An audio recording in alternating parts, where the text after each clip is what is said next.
disappointing stuff from the Mets. And then on the Blue Jays side, of course, they've been getting thwomped so far in their biggest series of the season against the Baltimore Orioles, 0-2 so far. They need to win these next two games or risk falling out of the playoff race. And they would have no shot at the division if they lose either of the next two games. So they go out and get Jordan Hicks from the St. Louis Cardinals, an elite reliever to help stem the injury to Jordan Romano. And then just as Bo Bichette also getting injured, feels like the Jays had to make some moves for needs here in the late going of the trade deadline. So with Bichette going on the 10-day IL with a knee injury, they go out and get Paul DeJong, also from the Cardinals. So a popular trade partner here for Ross Atkins. And so they bring these two guys in, both really solid frontline players.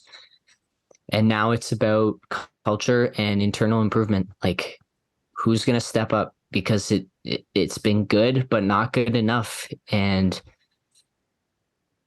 the best teams in the league run through the AL East.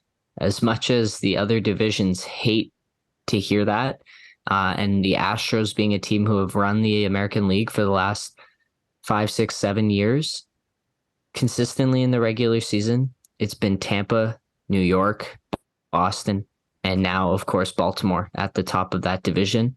And the Yankees, who are last in the AL East, would be first place in the AL Central. Like, it's a strong murderer's row of teams. And the Blue Jays, if they want to be considered as legitimate contenders, the first step is getting out of this division, because they're barely hanging on.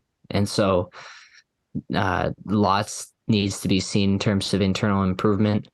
They are not, I guess, acquiring Teoscar Hernandez to come back. I don't know how upset I am about that, but they did go and sacrifice some power this past year, and the big bats haven't shone through with the same home run production.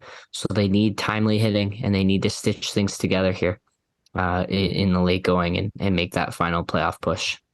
How many games do we have left in the season, ballpark? No pun intended. I think we're looking at around 40, if I'm just guessing off the top of my head.